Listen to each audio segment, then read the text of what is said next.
ketika ada seorang santri belajar kepada seorang guru bab fikih, kemudian gurunya menjelaskan bahwasanya al-abdu la yamlik wa in mallakahu sayyiduhu. Ini kan ya udah, maknanya adalah bahwasanya seorang hamba itu tidak akan mempunyai hak milik walaupun diberikan hak milik oleh tuannya, karena hamba ini sama seperti barang. Maknanya kan seperti itu dari kata itu. Tetapi karena santri ini santri cerdas, dia menggunakan nalarnya, akhirnya dia mengambil makna yang lebih dalam. Apa itu? Oh iya, kita ini sebagai seorang hamba, memang kita secara kepemilikan, secara syar'i, itu kita dikasih hak milik oleh Allah Subhanahu wa Ta'ala. Orang punya sepeda, sepedanya jadi milik dia. Orang bapaknya meninggal, mewariskan tanah, tanahnya jadi milik dia. Orang punya teman, temannya ngasih hadiah iPhone, iPhone-nya jadi milik dia. Iya kan? Menjadi miliknya dengan berbagai macam cara. Karena beli, karena warisan, karena hadiah. Tetapi di waktu yang sama dia, ya hamba itu walaupun mendapatkan hak milik seperti itu, sejatinya itu bukan miliknya secara hakiki. Karena apa? Sewaktu-waktu boleh saja diambil oleh Allah Subhanahu wa Ta'ala. Makanya dia mengambil makna yang lebih dalam, bahwa seorang hamba itu walaupun diberikan hak milik oleh Allah Subhanahu wa Ta'ala, maka sejatinya dia bukanlah pemilik yang sejati. Karena pemilik sejati adalah Allah Subhanahu wa Ta'ala. Lillahi ma a'ta wa lillahi ma akhadh. Jadi Allah itu adalah pemilik sejati, apa yang Allah anugerahkan, berikan kepada hambanya. Dan Allah Subhanahu wa Ta'ala pemilik sejati apa yang Allah ambil dari para hambanya.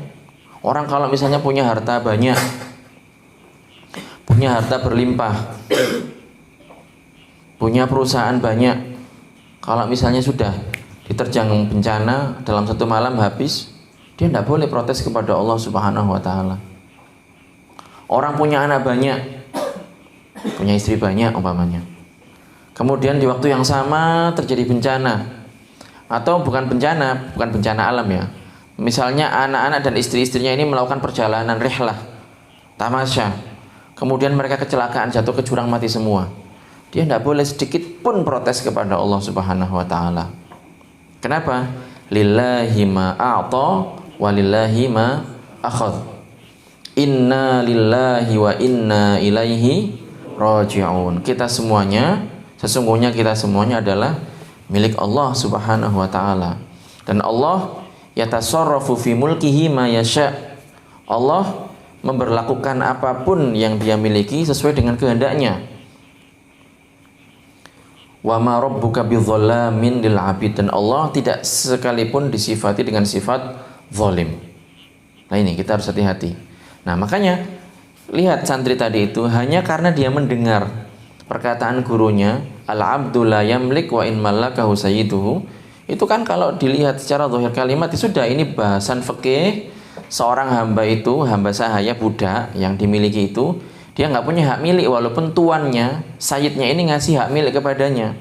Kan makna zahirnya kan seperti itu, makna yang jelas kan seperti itu dalam fikihnya. Tapi oleh santri ini tadi, dia dipahami makna secara mendalam. Oh iya, jadi hamba itu walaupun diberikan hak milik oleh Allah Subhanahu wa Ta'ala, dia sejatinya bukanlah pemilik sejati. Pemilik sejati itu adalah Allah Subhanahu wa Ta'ala. Dan itu harusnya menjadikan dia ridho dengan segala ketentuan dan takdir Allah Subhanahu wa Ta'ala. Diberi bencana, dijadikan hartanya habis, dijadikan orang-orang yang dia cintai ini meninggal, dia harus sabar karena semuanya adalah milik Allah Subhanahu wa Ta'ala.